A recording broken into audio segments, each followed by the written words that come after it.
Для того, чтобы жизнь стала лучше, есть только одно средство – самим людям быть лучше. Лев Николаевич Толстой.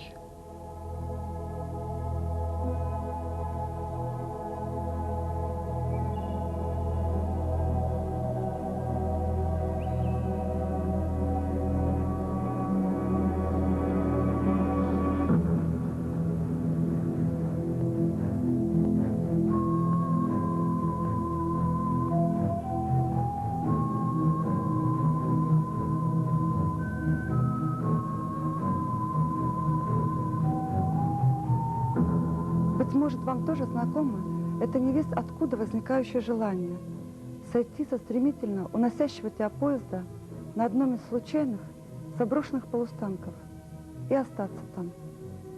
Невозможно объяснить все, что стоит за этим мгновенно пронзающим тебя импульсом. Впрочем, быть может, это просто детская потребность спрятаться, уйти от неразрешимых проблем и вопросов. Но очень скоро мелькающая светотень проносящегося за вагонным окном пейзажа убеждает тебя в иллюзорности осуществления этого желания. И ты понимаешь, что невозможно убежать от проблем, как невозможно убежать, невозможно спрятаться от самого себя. Другое дело, что есть разные варианты адаптации, разные варианты существования в этой полной проблем жизни. Можно попытаться создать свой мир и не обращать внимания на то, что происходит вокруг. Можно попытаться бороться в одиночку против несправедливостей этого мира. А можно, сообща, всем миром, решать возникающие проблемы, так, как это и было принято прежде на Руси.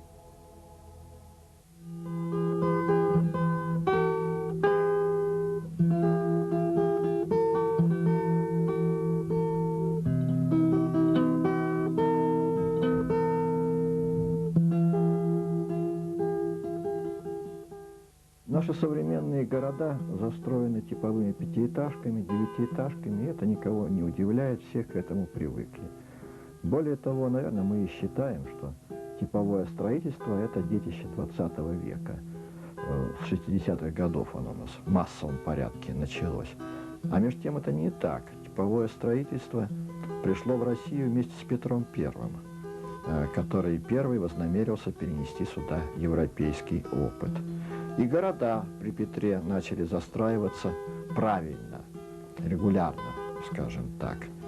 Каждому городу полагался свой план регулярной застройки, и по нему он застраивался. Ну, первым стал застраиваться Петербург, новый город регулярно, а потом планы были составлены и для всех городов Российской империи. Вот так вот и усть-сысольцы, когда неожиданно стали горожанами, получили план застройки. В 1780 году Усть-Сысольск стал городом, а в 1783 году был составлен план регулярной застройки города. Сеть прямых улиц веером расходилась от Сысолы, их пересекали под прямым углом еще ряд улиц, а в середине была распланирована площадь, которая получила название Стефановской. Но вся беда-то в том, что Усть-Сысольск был застроен, как любая коми-деревня, беспорядочно. Получилось так, что дома оказались некоторые прямо посреди вновь распланированных улиц, перегораживая их, либо выбиваясь из красной линии. Это доставляло большое неудобство начальству, которое заставляло усть-сысольцев строиться строго по плану. А усть-сысольцы этого не хотели. Ну какой же нормальный человек будет разбирать собственный дом, переносить его на новое место и собирать вновь, да еще и бесплатно?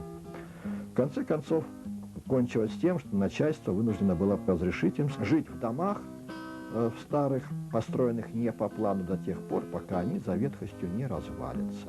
Надо сказать, что дома здесь строили основательно. И существовали такие дома аж до середины XIX века. Но, тем не менее, новые дома строились строго по плану. Весь город был разбит на квадраты, на плановые места. Были составлены еще в начале XVIII века так называемые типовые проекты, фасады и планы домов. В 40-е годы XIX века были составлены новые планы, потом в 50-е годы И вот горожанин, когда он хотел построить новый дом, был вынужден выполнить весьма длительную процедуру. Он шел в городскую думу и представлял прошение, где просил выделить ему участок под строительство там-то, там-то и там-то, под номером таким-то. Представлял план дома, где будет стоять этот дом, чтобы он выходил на красную линию, а не стоял вовсе в глубине, чтобы не портил внешний вид города. А также по альбомам выбирал типовой проект. Фасад, крышу, забор, все под номерами. Так и писал: прошу разрешить построить дом с фасадом номер таким-то, забор номер такой-то, крышу номер такую-то, ворота номер такой-то. И должен был строго строить по этому плану. Если дом был построен не по плану, его имели право снести. Правда, таких случаев мне неизвестно, поскольку горожане старались начальство не раздражать. Только в конце XIX века уже эта традиция строить по плану исчезла. Но надо сказать, что тип городского дома прочно утвердился в маленьких городах. Они были одинаковые. Четырехстенный дом, крыша на 4 ската, 6 или 8 окон по фасаду, стены, обшитые досками. Вот типичный городской дом в маленьком городе. Разумеется, горожане, хоть и числились таковыми, но в основном-то занимались сельским хозяйством. Поэтому в городском доме на усадьбе стояли и баня, и амбар, и хлеб с авином, коровки да свинюшки бродили по городскому двору. Это было характерно для любого дома. Дом горожанина был действительно маленькой семейной крепостью, основой его существования. Но надо заметить, что ведь в маленьких городах государственного строительства не было. Все дома были частные, и каждый горожанин отвечал за свое жилище сам. Украшал его как мог сам, строил как мог сам. Это действительно было его родовое гнездо. Причем родственники селились рядом, и возникали целые такие вот гнезда семейные, да, целые кварталы домов в той или иной части города, примыкающие друг к другу. За домами следили. Причем надо сказать, что горожане выполняли и другие обязанности, связанные с городом, скажем так. Ибо благоустройство города тоже лежало на горожанах. Вообще, это очень интересная, занятная страница, как, собственно говоря, город благоустраивался, маленький, дореволюционный. Вот сейчас у нас есть масса коммунальных служб. Одна отвечает за канализацию, другая за водопровод, третья за энергоснабжение, четвертая асфальтирует улицы, пятая их ломает, эти улицы, шестая сажает деревья. Мы, горожане, поскольку эти организации работают плохо, денег у них нет, мы вечно ими недовольны, и городское хозяйство у нас работает с перебоями. А в дореволюционном маленьком городе проблема решалась гораздо проще. Вот, например, благоустройство улиц. Ну, в Усть-Сысольской улицы были немощенные. Впрочем, это характерно для всех маленьких городов Российской империи. Зато имелись тротуары. Вот по тротуарам, по их протяженности, маленький Усть-Сысольск занимал аж на первое место в Вологодской губернии. Тротуары обыкновенные. Можете вы их увидеть сейчас в любой коми-деревне такие же. На землю клались бревна, сверху настилались доски, вот такой деревянный настил. Очень удобно. Кто за ним следил, кто эти доски клал. Никакой службы благоустройства не было. Этим занимались сами горожане. Причем не добровольно, а по приказу. Каждый должен был следить за участком улицы перед своим домом. Если у него доски прогнили, он обязан их был заменить. Не заменит, на него накладывался штраф. Если улица перед его домом была покрыта колдобинами, ямами, он обязан был их засыпать. Не заменит, опять штраф. Одна проблема возникала. Ведь в городе были и казенные здания. Перед ними, естественно, горожане улицы не переделывали и не убирали. Их это не касалось. Но тут городская управа вынуждена была нанимать рабочих за плату, которые ремонтировали тротуары и так далее. Проблем с освещением с городским не было никаких, поскольку существовала луна, которая освещала город вечером и ночью. Ну, правда, в конце XIX века здесь появились фонари. Большая редкость на центральных улицах. Но вот забавный эпизод. Одна из вологодских газет ехидно писала, что в Усть-Сысольске существует очень интересное правило. Фонари-то были керосиновые. очень интересное правило. Как только наступают зимние дни и день становится короче, городское начальство фонари с улиц убирает. То есть столбы-то остаются, а сам фонарь снимают. Для экономии. А летом их и так не зажигали, поскольку и так целый день светло. И ночи тоже белые. Так что от фонарей у сысольцев большого проку не было, зато городская казна на керосине весьма основательно экономила.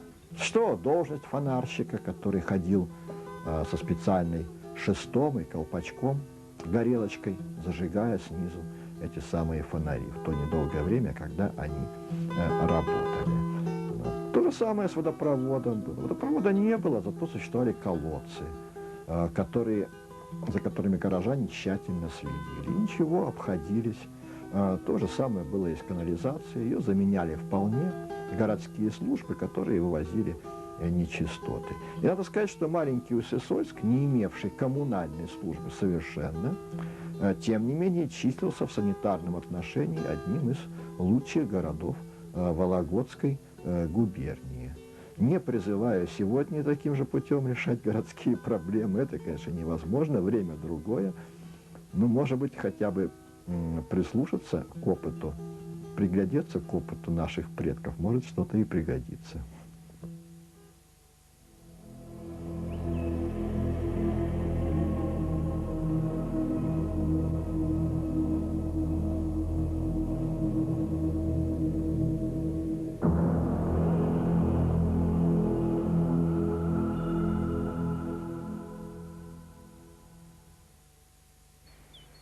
Некоторые поселения на реке Печоры в Коми-крае даже в наше время похожи на своеобразные заповедники живой старины.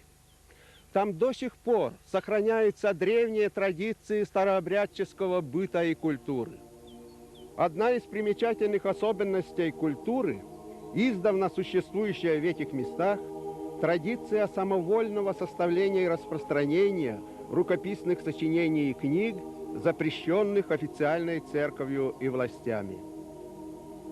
За изготовление и распространение, и даже за хранение самодельных, а выражаясь современным языком, самиздатских книг, официальная церковь и государственная власть строго карали как в прежние царские времена, так и при большевистском режиме.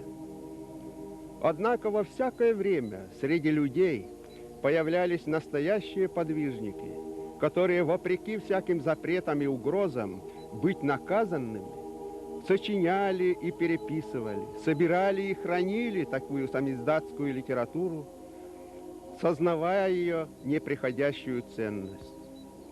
Одним из таких выдающихся подвижников был ученый и археограф Владимир Иванович Малышев, страстный собиратель, хранитель и исследователь старообрядческих рукописных памятников письменности, основатель древлехранилища в Пушкинском доме в Петербурге.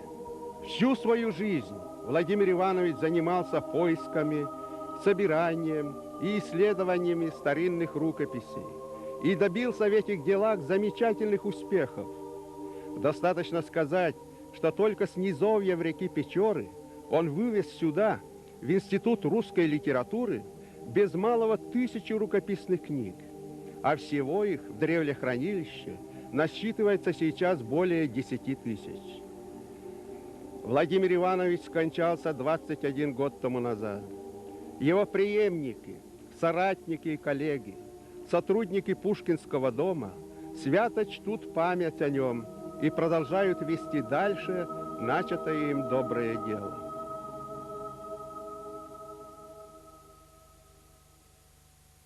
Основное, что сделал Малышев, это, конечно, территориальные собрания. Это не какие-то отдельные рукописи и находки.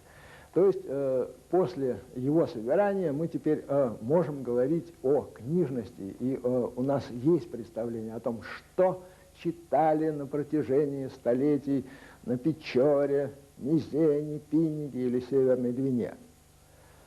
Но внутри каждого такого собрания есть, конечно, и свои раритеты, и есть они в древлехранилище как в целостном понятии, то есть книги, представленные в 1, 2, сохранившихся экземплярах. Но поговорим, наверное, прежде всего о Печорском собрании, в котором около 1000 рукописей, и почти все они пришли сюда из поездок Владимира Ивановича или его учеников. Одна из наиболее древних книг Печорского собрания. Вот, это книга служебная, триоть постная, но с замечательной записью, которая говорит о том, что книга на самом деле была переписана в Троице-Сергиевом монастыре, и давненько, в 1500 году, и переписка вот этой книги заняла около 4 месяцев у писца. Как она попала на Печору, мы не знаем, но на Печоре она обреталась и потом поступила в древнее хранилище. Но это древности, а есть не менее замечательные рукописи, уже относительно молодые. Так Владимир Иванович, по сути, сделал достоянием общественности имя знаменитого в XIX веке, но впоследствии уже позабытого Ивана Степановича Мяндина, который переписал десятки книг, причем он не только переписывал, он и украшал их, и переплетал эти книги. И, в частности, в этой рукописи вот такая замечательная азбука о голом и небогатом, причем опубликованная впоследствии Владимиром Ивановичем. Вот, она, по-моему, не утрачивает и по сей день своей актуальности. Например, на букву «Зело». «Зело я живу хорошо и славно, и во всем поправно, а обедать нечего, а про ужин и не слышно». Вот. Или «Земля моя пуста, и тернием проросла, сколько не посеешь, а сажать нечего». Немножко из другого жанра, но это тоже, повторяю, печорские рукописи. Это знаменитая теперь уже певческая рукопись, по которой впервые стало известно произведение, сочиненное композитором Федором Крестьяниным в середине XVI столетия. То есть само имя композитора было известно и раньше, а вот что им было сочинено, или точнее говоря, распето, у нас все-таки была голосовая только музыка, до появления вот этой рукописи в древлехранилище никто не знал. Здесь впервые конкретное произведение оказалось атрибутировано, так сказать, конкретному композитору Федору Крестьянину. Рукопись заслужила того, что была даже фототипически издана, а в свое время и озвучена на пластинке капеллы Юрлова. Еще одна рукопись, хотя и не привезена с Печоры, но также связана с ней своим происхождением.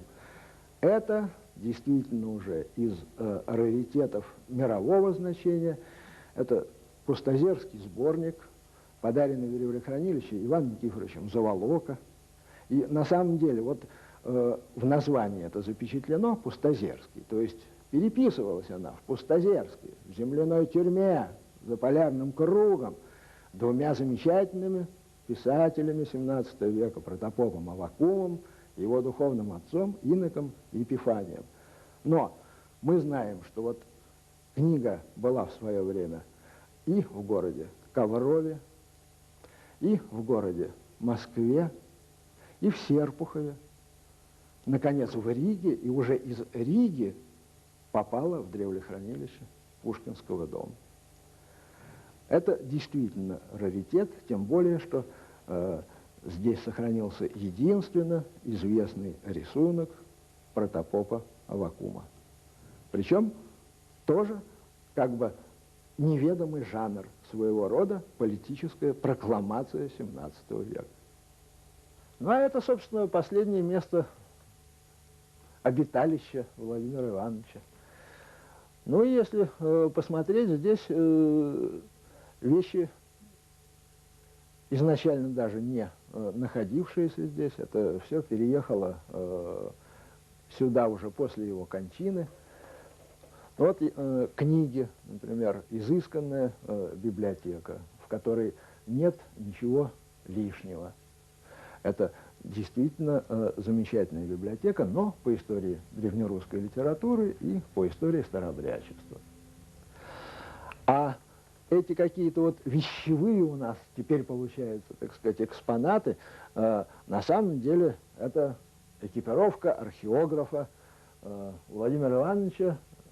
Все вот эти и фляжка, и плащ, и сумка, чайник, ложка, все лежало в отдельном чемоданчике и ждало своего часа, чтобы можно было сразу взять и поехать куда-нибудь в Усть-Цильму, например. Ну и даже стол его рабочий, это тоже переехало сюда из дома, и мы, в общем, стараемся сохранять здесь даже расположение, так сказать, предметов, как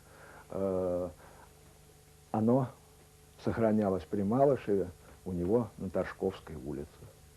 Ну и Владимир Иванович отличался тем, что вообще влюбленность в протопопа Аввакума, он все-таки произносил так, протопоп Аввакум, подвигало его на то, чтобы писатели или художники, кто-то вот приходившие с ним в общение, он всех озадачивал. А ты про Аввакума что-нибудь напиши или изобрази, проиллюстрируй житие. Малышев был такой. Александр Михайлович, вы много лет сотрудничали с Владимиром Ивановичем, работали с ним бок о бок. Вместе бывали в экспедициях на Печоры по сбору рукописей.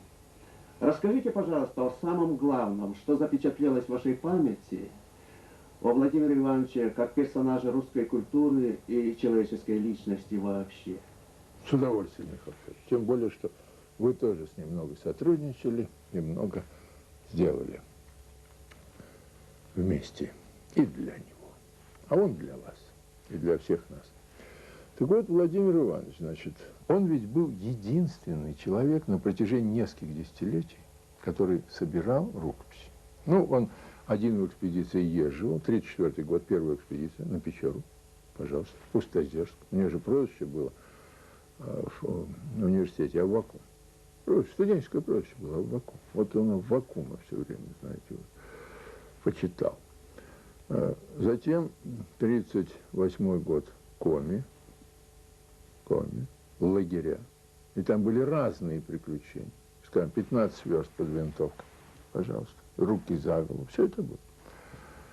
И вот я, когда с ним поехал в 1956 год, тоже Усть-Цильма, Пижма, Цильма, да, так это же была единственная экспедиция во всем Советском Союзе. Единственная. И каждый год это была единственная, кого бы он ни брал. Понимаете? Меня вот студента взял 19 лет. Потому что никому это было не нужно. И вот Бог ему помогал. Потому что он был человек замечательно компанейский. Знаете, вот это тоже же очень важно. Вот, ну вот смотрит, другого бы уж давно, вот, знаете, в наручники и там десятку бы дали. А его как-то вот Бог спасал все время. Ну и он сделал великое дело. Потом уже стали ездить там и Московский университет, и Ленинградский университет сначала, потом сибиряки из Новосибирска. Но один. Это очень важно. В России бороться за правду можно и нужно, это говорит вся наша история, наши заступники юродивы, тот же Аввакум, в одиночку. Одиночка у нас побеждает, понимаете? Пушкин был одиночка, Чадаев был одиночка. Вплоть до Солженицына побеждают одиночки. А всякая партия, как писал Алексей Михайлович Ремезов, с которым, кстати, Малышев состоял в переписке, между прочим, и я грешный. Вот, всякая партия, как Ленин писал, все говорят, у нас только правда. У всех у них ложь. Это вот первое, что я хочу сказать о Владимире Ивановиче, что он как-то это интуитивно понял, что противостоять надо в одиночку. И создал это замечательное древнее хранение. Второе. Понимаете, человек-одиночка противостоящий, он должен отрясти прах мирского вот этого, мирского успеха, корысти прежде всего. И первое, что мне Малышев сказал, ни одной рукописи дома. Он ведь не коллекционер был, он собиратель для, ну, так сказать, для России всей. И в 1934 год, здесь же хранилище основано в 1949-м, а вот куда он те рукописи девал? Ну, пока он стал работать потом в библиотеке Академии наук перед войной, потом ушел на Финскую, потом на Великую Отечественную, тяжелейшие ранения на Синявинских болотах. Ну, а до этого дарил учреждения и лицам там, ну, скажем, Варваре Павловне Адриановой Перец, у которой было собрание, которое заведомо перешло сюда. Собрание академика Переца. Оно здесь, пожалуйста, Варвара Павловна вдова передала. Ни одной рукописи дома. И это вот теперь все хотят скорую денежку получить, понимаете. А он нет, он был скромный, бескорыстный человек. Я бы назвал его, ну, такой национальной гордостью.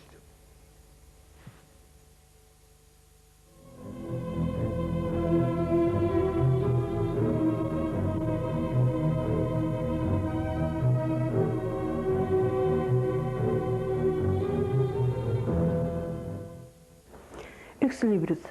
Так называется наша авторская программа. Экслибрис – это давно известное искусство книжной графики. Исходит он от геральдического искусства. Все знаменитые дворяне или все знаменитые библиофилы считали за честь иметь любой книжный знак.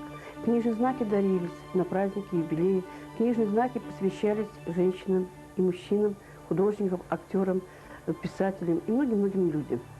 И мне хочется сказать, что книжный знак в данный момент сейчас переживает, конечно, тяжелую свою эпоху, потому что в основном немногие художники графики занимаются им.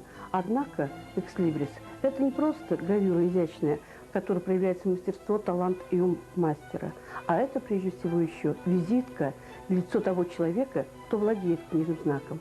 Художник порой даже хочет сказать о характере этого человека, о его привычках, о его вкусах, о его интеллекте. И поэтому коллекция экслибрисов, которую вот я обладаю, я считаю, что это для меня как бы монография тех людей, с которыми я встречалась в своей жизни.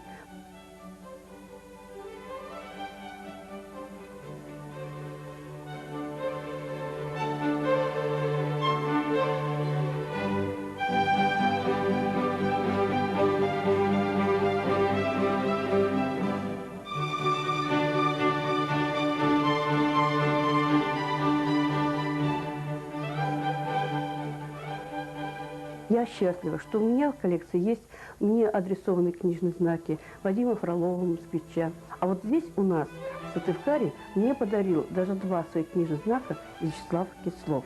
Они, конечно, несколько оригинальны, интересны, и они как бы дружеское пожелание. Поэтому наша передача «Экслибрис» – это вход в творчество, в мастерскую художников, знакомство с ними.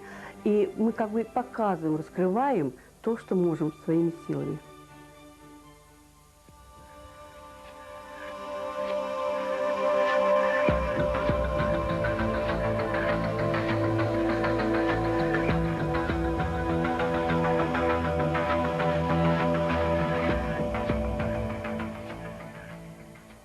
За работой скульптора можно наблюдать часами. Так завораживает мастерство, ловкость и сила его рук. Рук художника и мастерового одновременно. Преодоление жесткого, бесформенного, стремящегося к хаосу материала. В этом суть творчества скульптора, суть работы Романа Вендерского, который так и назвал одну из своих композиций «Преодоление». Родом из подмосковного городка Электросталь. В Сыктывкаре он оказался случайно, по приглашению знакомых художников. Было это в 1982 году. С тех пор живет и работает здесь, столицы Северной Республики. Первая творческая профессия Бендерского, окончившая знаменитое Абрамцевское художественно-промышленное училище, резчик по дереву. Позже выяснилось, что его творческая натура жаждет других форм и других материалов. Наиболее близок оказался ему язык пластики, скульптура. Работ в материале у меня лично очень мало, потому что это действительно проблема. И практически она, так сказать, и дорогостоящая, и сложная. И, ну, например, первую скульптуру, это преодоление в металле, я отливал на улице, форму грел на костре, то есть условия такие практически неподходящие для литья. Оборудование, в принципе, очень дорогостоящее. Практически из бронзы здесь лить нельзя. Я знаю, что у нас художники работают все в материале в основном. И, конечно, вот то, что нет своего определенного цеха, помещения, где можно заниматься литьем, это как-то сказывается на самом материале. Так ведь? Когда делаешь ту или иную работу, ты начинаешь выбирать материал. Скажи, пожалуйста, вот ты в последнее время очень активно занимаешься живописью. Это как? У тебя отход от скульптуры или просто ты серьезно решил заняться этим видом искусства? Дело в том, что многие художники говорят, что ну вот скульптор занялся живописью, занялся графикой. Это не от того, что я бросил скульптуру, а от того, что мне просто интересно заниматься всем. Не знаю, это одни говорят, это плохо, но мне нравится. А если нравится, то, я считаю, можно. Да, это потребность попробовать в живопись, попробовать в графике. Есть определенные мысли, есть определенные сюжеты. Вот последние, вот я перед Новым годом за 2 недели сделал серию графических работ. Вот, сам не ожидая, в общем-то, что вот, не знаю, что-то нашло.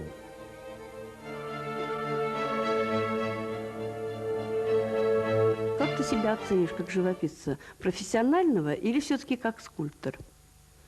Дело в том, что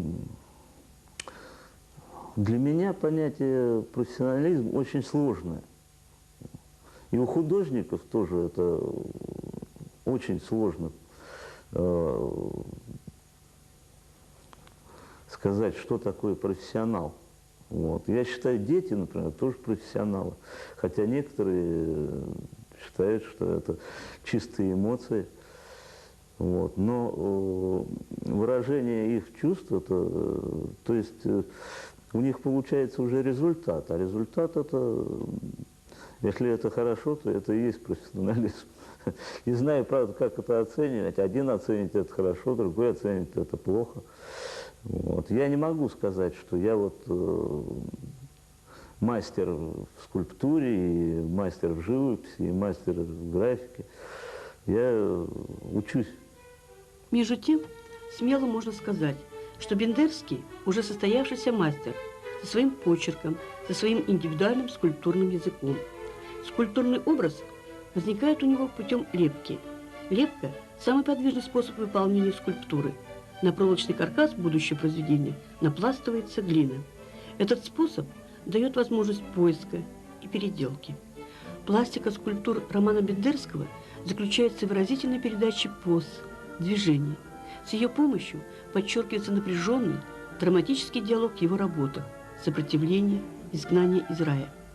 Очень часто мы видим конфликт между формами реального тела и формами, созданными воображением скульптора.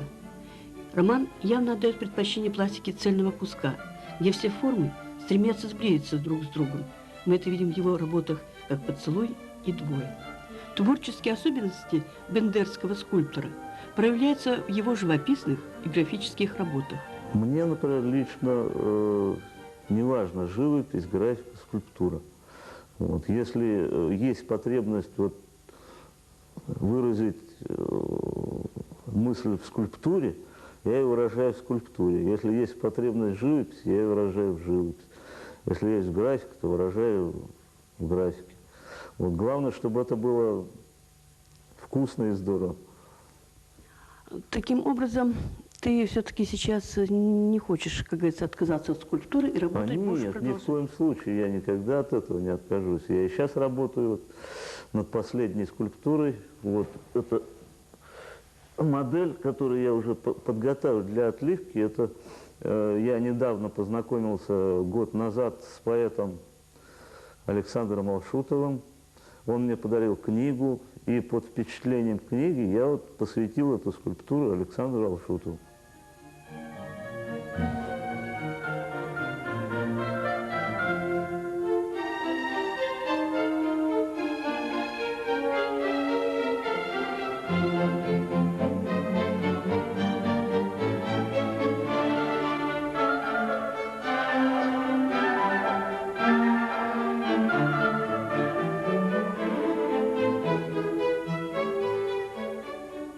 Я знаю, что многие задумки у тебя остались нереализованы. Нет спроса на них, нет заказчиков.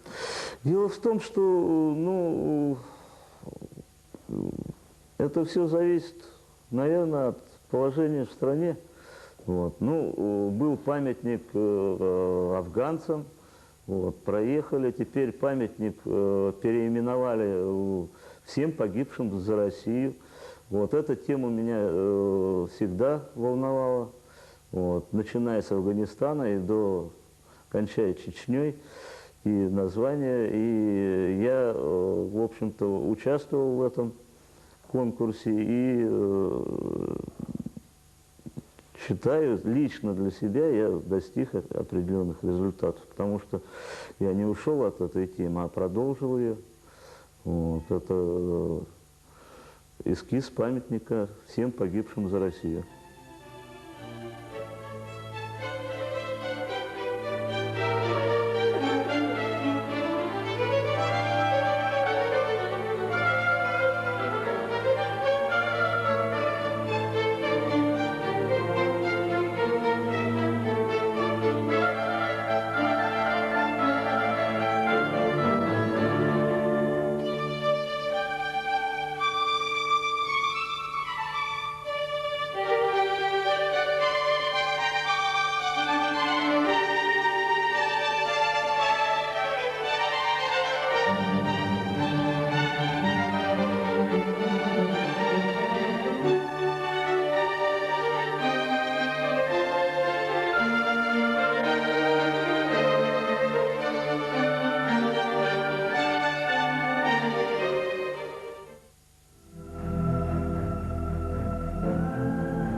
Многие ли из нас могут сказать о себе: «Я счастливый человек»?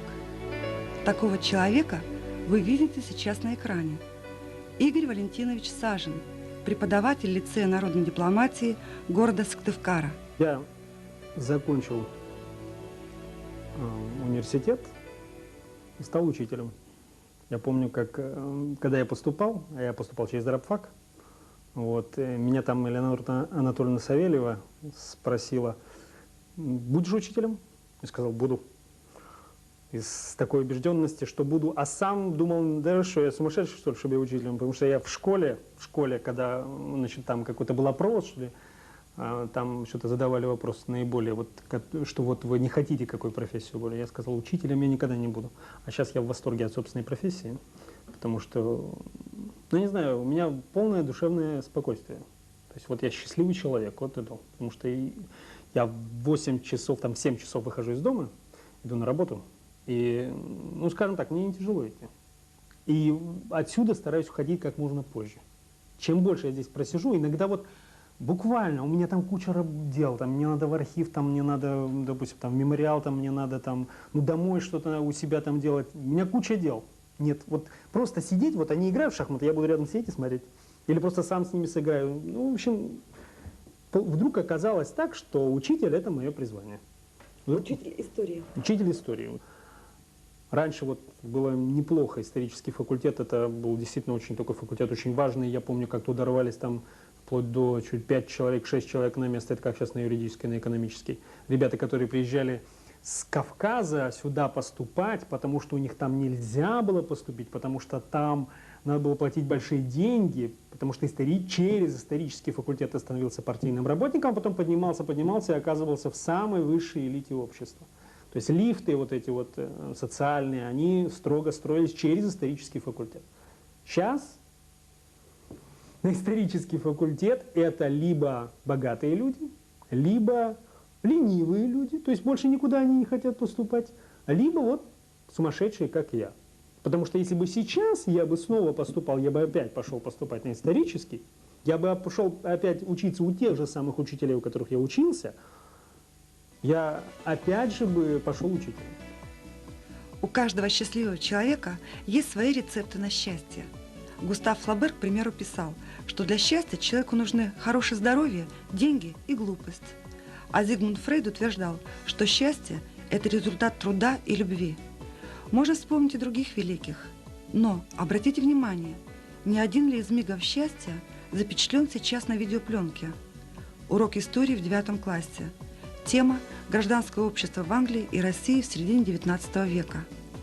Меня поразила особая, уважительно-доверительная атмосфера, царившая в аудитории, увлеченность, с которой лицеисты отвечали на вопросы преподавателя. Редкий случай в телевизионной практике. Ребята были столь увлечены, что почти не обращали внимания на наши съемки. Кстати, им интересно друг с другом не только на уроках.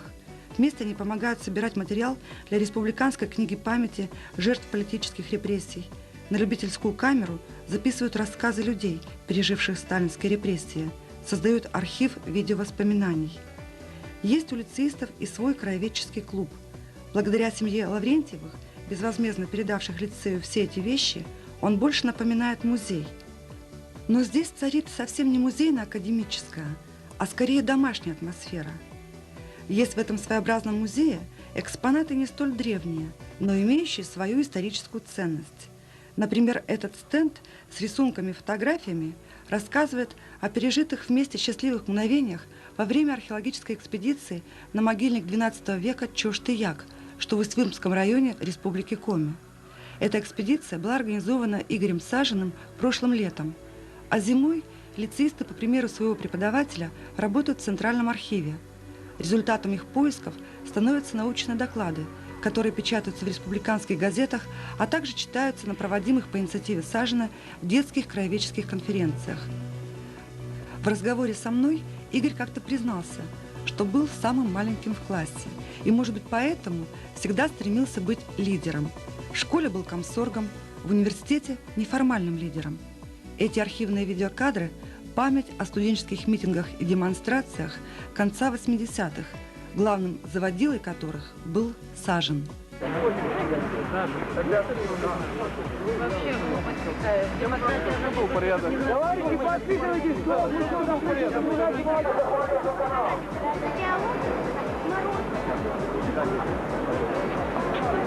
Ну как-то вот я объявил себе все, побузил, вот хватит, все.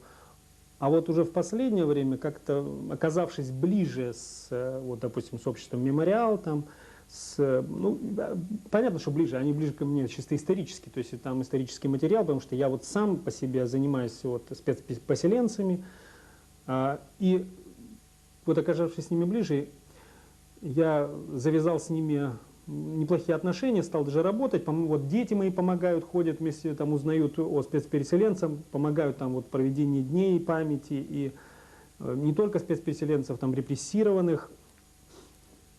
Но кроме этого мы еще в связи вот с последним указом, который вышел, сначала летом вышел указ президента России о, значит, Комитете по защите прав человека, о комиссии по правам человека, при президенте, там было приказано, чтобы во всех регионах, значит, России были созданы комиссии при главах этих регионов, вот этой комиссии по защите прав человека. И у нас наш глава отреагировал через полгода и создал комиссию, куда вошло достаточно большое количество значительных людей, мне кажется, в республике, но Но, есть маленькое но. Вот нам пришло письмо из комиссии, ну скажем так, Московской Хельсинской группы, куда входят вот Сергей Ковалев, значит, вот Боннер там, в общем, люди достаточно известные в России. Известные правозащитники. Да, известные именно правозащитники. Вот. И в этом письме они указывали так: если в вашем регионе создана комиссия, надо посмотреть, насколько она полна вот именно правозащитниками. Есть ли там вообще правозащитники, потому что в очень многих регионах создали комиссии, в которых правозащитников просто нет. И непонятно, зачем создавалась тогда эта комиссия. Вот. И мы как-то вот посидев, пообсудив всю эту проблему, и еще вот рассмотрев это письмо, решили создать такую альтернативную комиссию, типа что-то информационного центра, который поставил перед собой одну задачу — собирать всю информацию о нарушении прав человека у нас в Коми Республике. Мы-то должны пользоваться источниками всеми, мы должны пользоваться источниками и официальными, и неофициальными. Безусловно, не хотелось бы, чтобы там была голословная информация. То есть вот пришел человек и сказал: вот у меня нарушили права человека, вот так вот и все. Вот, и без всяких документов, вот такого бы не хотелось. Безусловно, будем стараться собирать именно документы, то есть чтобы это было подтверждение, чтобы факт был действительно серьезным. Вот. И не хотелось бы, конечно, вступать в конфликт с властью, не хотелось бы стоять лоб в лоб, там, чтобы вот у вас одна комиссия, у нас другая. Конечно, без контакта с государством работать комиссии будет сложно. Так же, как и комиссии, созданные при главе Республики Коми, наверное, необходимо взаимодействие с общественными объединениями. А работы по защите прав человека хватит сегодня не на одну и даже не на две, а на все 10 комиссий, учитывая нашу с вами правовую безграмотность. И очень важно, чтобы было куда пойти человеку, обиженному обстоятельствами или людьми, где могли бы его внимательно выслушать, дать бесплатную юридическую консультацию или даже просто житейский совет. Запоминайте, общественная приемная альтернативной комиссии по защите прав человека открыта в помещении Сыктывкарского общества «Мемориал» по адресу Чернова, 16, каждую пятницу в 16 часов. Нужна эта комиссия, нужен этот комитет, нужен способ защиты, потому что ведь схема какая? Если люди не научатся самозащищаться, то беспредел чиновников, он просто уничтожит само государство. Государство — это огромный монстр, который... Ну вот я когда детям рассказываю, я рассказываю им такой пример. Представьте себе огромного человека, который все время ест без перерыва. Он ест, потому что ему постоянно хочется. Он ест, он дойдет до такого состояния, пока он просто не взорвется от этого, от переедания. Вот это и есть государство. Государство само себя уничтожит, это 100%. Если его вовремя не останавливать. А кто может остановить? Можно, конечно, взять всех чиновников к ногтю, или вот как сейчас радикальное настроенное население, значит, ну вот, допустим, те же самые коммунисты, да, у них схема какая? Дайте нам власть, мы разберемся с этими чиновниками. Пожалуйста, Октябрьская революция, все очень хорошо, дали власть. Они разобрались с чиновниками, хорошо разобрались, перевешали, перестреляли, великолепно. А что дальше? Пришли те же самые чиновники. Только уже нового порядка, опять новые чиновники. Вот я сегодня, да, сидел в архиве и разбирал документы по спецпоселкам. В 30-31 году сюда вывезли первых спецпоселенцев. И я читаю документы. Коменданты, завхозы обирают спецпоселки, обирают подчистую. Население в спецпоселках голодает, их лишают, присылается оборудование, инструменты, все это разворовывается одежда. И сверху, кто это такие? Это те же самые чиновники, которые поставила советская власть. Эти чиновники, опять же, бюрократия. Чиновник не может не обюрокрачиваться. Чиновник не может поворачивать государственный аппарат в свою сторону. Не может этого не делать. Он все время будет поворачивать. Потому Это что природа человеческая. Это чисто природа человеческая. Чиновник это тот же самый человек. И он, как вот хороший семьянин, почему бы ему не иметь хорошую зарплату? Тем более этот человек сидит в том самом месте, где значит, можно себе самому увеличить зарплату. Он ведь сидит на народных деньгах, то есть на налогах. Он сидит на них. И он может сам своим приказом сказать: вот давайте ко мне вот отпускные добавим что? Лечебные, курортные, добавим там всякие недоплаты, передоплаты, выплаты. И мои отпускные будут где-то в районе 40-50 миллионов. Ну, что бы мне так не сделать? Ну, ведь хорошо, на 40-50 миллионов я смогу отвезти свою семью на Канары, там. Мы хорошо там отдохнем, я буду хорошим папой, они будут у меня хорошими детьми. То есть я вообще буду очень хорошим человеком. А что это плохо? Это очень хорошо. Но извините меня, он чьи деньги-то берет? Так вот, чтобы этот чиновник, в конце-то концов, этими вот, в то время как большая часть населения зарплату не получает, а он себе, значит, ставит такую мощную, значит, отпускные, тем более хорошо вовремя получает и едет на эти самые Канары, чтобы этот чиновник вот так вот не, скажем так, ну воруй, ну бери сколько влезет, но помни, что вот здесь есть население, которое ты тоже должен обеспечивать, чтобы они, извини, бунты не поднимали, чтобы они здесь все не разворотили. Поэтому помни об этом, обюрокрачивайся, но и работай на население. И вот чтобы это происходило, чтобы именно так произошло, и необходимо, чтобы население научилось самозащищаться. Не хватать чиновника и тут же отрубать ему голову. Нет, так нельзя. Надо приучать чиновника к мысли, что все время рядышком есть общественная организация, которая не может обюрократиться, поскольку она не государственная, которая все время будет ему говорить: стоп, дорогой, нельзя. Вот нельзя, потому что это не по закону, ну нельзя тебя поднимать. Вот пример, вот, значит, у нас дети вот в лицее здесь ездят за границу на родительские деньги, нет, тут лицей, так сказать, делает только то, что он организует это все. И вот мне приехали, рассказали такую историю. В одном американском городе мэрия приняла решение полицейского в мэрию на охрану не садить. У них одна мэрия, на весь этот, так сказать, городок их маленький, полицейский там сидеть не будет. Почему? А потому что дешевле поставить видеокамеру, которая будет контролировать часть улицы, и еще мэрию, вход в мэрию. Вот вам, пожалуйста, лучший контролер, потому что это дешевле. Заметьте, исход именно такой. Ну, там удивительные вообще рассказывали истории вот об этом самоуправлении их вот в этой самой мере. Так ведь схема-то какая? Именно население городка само это приняло решение. Оно самоорганизовало. Не пришел мужик и сказал: ребят, вот надо собраться и вот самозащищаться. Нет. Они сами собрались. Они сказали: вот надо собраться, нам все вместе надо собраться. Я вот детям привожу пример гражданского общества. У меня друг живет в доме, в котором 3 подъезда. В одном есть гражданское общество, в других нет гражданского общества. Каким образом? Очень просто. В одном подъезде есть замок с кодом, в 2 других нет замка с кодом. Потому что население в одном подъезде, оно не в том, что оно богатое, там супер. Нет, они просто взяли, собрались, купили хорошую дверь, купили хороший замок, поставили код, все вместе скинулись. Собрались и все это сделали. В соседних подъездах этого не сделали. Они не собрались, они не стали, как люди из этого подъезда, защищать собственный подъезд, чтобы там не гадили, чтобы не спали бичи, там, чтобы этот подъезд был, вот это наша территория, мы себя охраняем. Сейчас мы охраняем собственные квартиры. В наши квартиры уже бич не зайдет. Завтра мы будем охранять наш подъезд, послезавтра мы будем охранять наш полисадник, наш район, потом улицу, потом район. Вот это и есть маленькое наступление гражданского общества. Когда люди поймут, что то, что там у тебя, извини, в помойке, значит, разворочено, все раскидано, и тебе наплевать, ты мимо ходишь и даже не подумаешь позвонить. Ведь вот многих поражают. Значит, такая история про, значит, американский общественный транспорт. Если автобус в Америке опоздает, значит, там на 5 минут, сколько он должен там подойти, он на 5 минут опоздает, позвонят в автотранспортное предприятие, в мэрию города позвонит человек 15-20. Заметьте как. Не один, который, вот надо бы позвонить, или вообще никто не позвонит, а человек 15-20. Мы настолько будем свободны, мы настолько удержим планку демократичности, насколько мы научимся сами распоряжаться собственной свободой.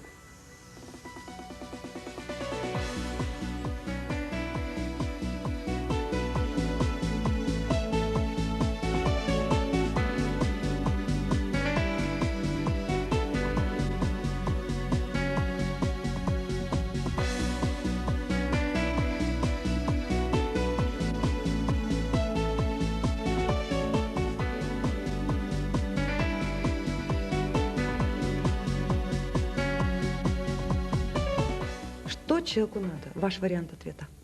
Покой. Все. Ну, там схема такая, что покой, за него платить надо. Вот. Можно, конечно, полный покой обрести. Но тоже своеобразная оплата. Вопрос в том, что, сказать, насколько вы заплатите за этот покой. Я просто себе вот вывел правила. Вот. Почему я говорю, я себя считаю человеком абсолютно счастливым. Ну вот удивительная вещь, я просто с удовольствием хожу по улице и с удовольствием. Вот. Может быть, то, что люди на меня вот хорошие влияют, но вот они меня приучили к одной мысли. Все, кто меня окружал, все люди, которых я очень люблю, они приучили к одной мысли: за все в жизни надо платить. За все, абсолютно за все. Ничего на халяву не бывает. Не бывает. Если тебе что-то дают на халяву, значит, что-то надо взамен давать. Не обязательно это должна быть вещь какая-то, или взамен надо дать, ну, разные вещи. То есть ты хочешь, ну, допустим, вот дети, у них же иллюзии-то навалом. Вот что ты хочешь? Хочешь машину, квартиру и большую зарплату? Ты этого хочешь? Хорошо, давай рассмотрим, что тебе придется за это заплатить. Вот такая вещь интересная. У меня все очень удивляются. У меня мама объехала почти весь мир. Она была везде, во всех континентах, кроме Антарктиды и Австралии. Вот. А работает она обыкновенным диспетчером по регистрации багажа и, значит, пассажиров. Вот. Откуда? Какие бешеные деньги? Вот, про туризм. Как же она, где она? Человек очень простой. У нас никогда не было ни машины, ни хорошей квартиры, никогда не было ни хрусталя, золота, каких-то. У нас вот дорогих вещей практически никогда не было. Мама нас приучила только к одному. Деньги должны тратиться только на духовное развитие. Книги, путешествия, все. И поэтому я сейчас из экспедиции не вылажу. У меня мама так до сих пор и продолжает. То есть копит и едет куда-нибудь. Копит несколько лет и едет. Именно таким образом. И у нас и до сих пор этого шикарного ничего не появилось. То есть мы живем, мы платим за то, что вот за наше счастье, наше удовольствие жить в этом духовном мире, мы платим нашу цену, то есть то, что мы можем заплатить. Можно, конечно, обокрасть людей, можно там пирамиду построить, да, разрушить, а потом кучу денег загрести и уехать куда-нибудь. Но чем ты заплатишь? А заплатишь ты колоссальным. Это страшная плата. Может, сейчас ты сразу не поймешь, а впоследствии это может откликнуться, потому что за все в жизни надо платить. Вот. Чем вы готовы заплатить за ваш покой, о котором вы мечтаете? А вот у меня покой. То есть это вот каждый день среди детей, каждый день нам в архивы, там, дурака валять, там, ну, хорошо, там, значит, вот в мемориал. То есть вот это кручение, это мой покой. Вот это и есть покой. То есть, понимаете, у разных людей это разный покой, то есть видимость от покоя это разная, и каждый его воспринимает по-разному. Для кого-то покой это вот, допустим, там на хорошей машине погонять, там, так, Господи, прости, это тоже твой покой. То есть это сознание, ну, какой-то сбалансированность.